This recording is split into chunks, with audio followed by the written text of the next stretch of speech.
பெங்களூரு ராமச்சந்திரபுரத்தில் உள்ள மாநில திமுக அலுவலகம், கலைஞரகம், தளபதி மு.க. ஸ்டாலின் மணிவிழா அரங்கத்தில் திங்கள்கிழமை காலை 10 மணியளவில் மாநில திமுக சார்பில் பேரறிஞர் அண்ணாவின் 56வது ஆண்டு நினைவேந்தல் நிகழ்ச்சி நடைபெற்றது. நிகழ்வில் தளபதி மு.க. ஸ்டாலின் மணிவிழா அரங்கத்தில் அமைத்துள்ள பேரறிஞர் அண்ணா அவர்களின் திருவுருவச் சிலைக்கு திமுக நிர்வாகிகள் ராமசாமி தலைமையில் மாலை அணிவித்து மரியாதை செய்தனர். நிகழ்வில் கர்நாடக மாநில திமுகவின் துணை அமைப்பாளர் ஜே. ராமலிங்கம், முன்னாள் நிர்வாகிகள் ஏ.டி. ஆனந்தராஜ், கே.எஸ். சுந்தரேசன், தொமுசா செயலாளர் சிவசங்கரன், துணைத் தலைவர் ஜி. ஜெயபால், கோ. கருணாநிதி, மகளிர் அணி அமைப்பாளர் சர்க்குண இ. மதி, என். கவிப்பிரியா, எஸ். அசோக் குமார், என்.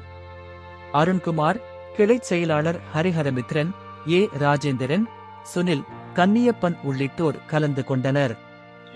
பேரறிஞர் பெருந்தகை அண்ணா அவர்களுடைய 56வது ஆண்டு நினைவு நாளையொட்டி இங்கு கர்நாடக மாநில திமுக பணிமனையிலே நினைவு தினத்தை அனுசரிக்கின்ற இந்த நேரத்தில் அண்ணாவை நினைவு கூர்ந்து அண்ணா அவர்கள் பேச்சாளி, எழுத்தாளர், சமூக சீர்திருத்தவாதி, அண்ணாவால் இந்த இயக்கத்தை கட்டி காத்து தமிழகத்தில் புரட்சியை உருவாக்கிய பேரறிஞர் அண்ணா அவர்கள் அவர் வாழ்ந்த காலங்களில திருக்குறளை முன்னிறுத்தி பெரிதாக வளர்வதற்கு வழிவகை செய்தார்.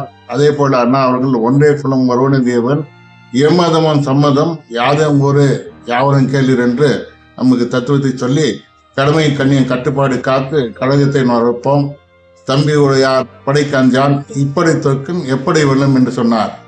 அத்தகைய பெருந்தகையினுடைய இந்த நினைவு நாளை நினைவு கொண்டு நான் என்னுடைய உரையை முடித்துக் கொள்கிறேன். பேரறிஞர் அண்ணா பெரியார் அவர்கள் கடவுள் இல்லை என்றார், அண்ணா ஒரே கடவுள் என்றார், ஒருவனே தேவன் என்றார். அண்ணா கடமை கண்ணையும் கட்டுப்பாடோடு கட்டுக்கோப்பாக நடத்தி வந்தார். அவர் நினைவை இன்னைக்கு நாங்கள் மனமார்ந்த அஞ்சலி செலுத்திக் கொண்டிருக்கிறோம். மறக்கவே முடியாது. நான் அன்றைக்கு எனது அகவை ஒரு 16 அகவை இருக்கும். விடிய காலை என் தந்தையார் முழுக்க திராவிட முன்னேற்ற கழகத்தின் சார்புடையவர். சென்னையிலிருந்து எங்க மாற்றத்தில் நடக்க பெங்களூர் எப்பொழுதுமே அவர் அண்ணாவை பற்றி தான் மிக தீவிரமாக பேசக்கூடியவர். விடிய காலையில் 6லிருந்து 6:30 மணி வரைக்கும் பேசிட்டு பிறகு அலுவலகம் செல்லும்.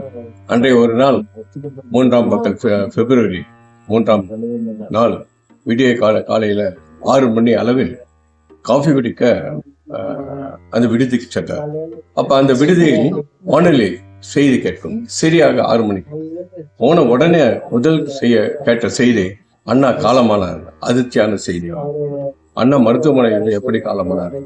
அன்றைய உடனே அவர் நண்பர்கள் சேர்ந்து சென்னைக்கு சென்று அலுவலகத்தில் சொல்லவில்லை, யாரிடம் சொல்லவில்லை, வீட்டில் ஒரு வார்த்தை சொல்லிவிட்டு உடனே நண்பர்களிடம் 10 பேர் கொண்ட நண்பர்கள் அன்றைக்கு சென்னைக்கு சேர்ந்து அண்ணாவுடைய உடலை பார்த்து அவருக்கு அஞ்சலி செலுத்திவிட்டு அழுது கொண்டே 2-3 நாட்கள் உணவே இல்லை, சாப்பிட எதுவுமே இல்லை.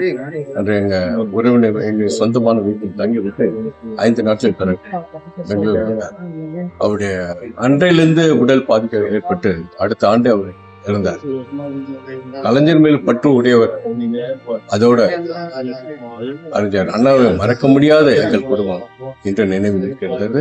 56வது ஆண்டு எப்படி சென்றது தெரியவில்லை என்றாலும் அவருடைய நினைவு எங்கள் மனதில் ஆழ்ந்து.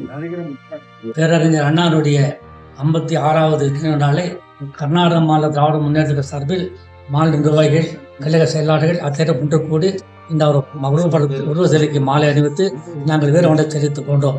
அறிஞர் அண்ணா அவர்கள் திராவிட முன்னேற்ற காலகட்டம் முதல் கர்நாடகம் மீது பற்றும் பாசம் உள்ளவர். முதலிலே திமுக வரலாற்றிலே கர்நாடக மாநிலத்தில் இருந்த எஸ். ஹுசேன் அவர்களை தலைமை செயற்குழு நியமித்தார்கள்.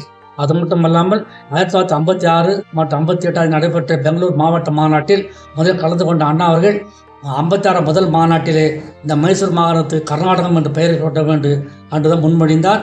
தீர்மானம் நிறைவேற்றினார்கள்.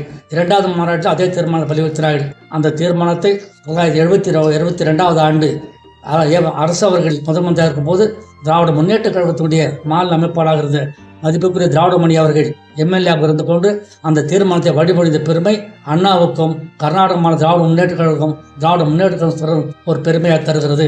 அண்ணாவுக்கு செய்த முயற்சியால் கர்நாடகத்தில் திராவிட முன்னேற்ற கழகத்தை வளர்ப்பதற்கும் இங்கிருந்து தவறுகளை ஒன்றுக்கூடி வாழ்வதற்கும் தமிழ் சமுதாயத்தை வளர்த்தெடுப்பதற்கும் தமிழ் மொழியை ஆட்சி மொழியாக கொண்டு வருவதற்கும் அறாது உழைத்தவர். அவர் பெருமைக்குரியவர், போற்றத்துக்குரியவர், வணக்கத்துக்குரியவர்.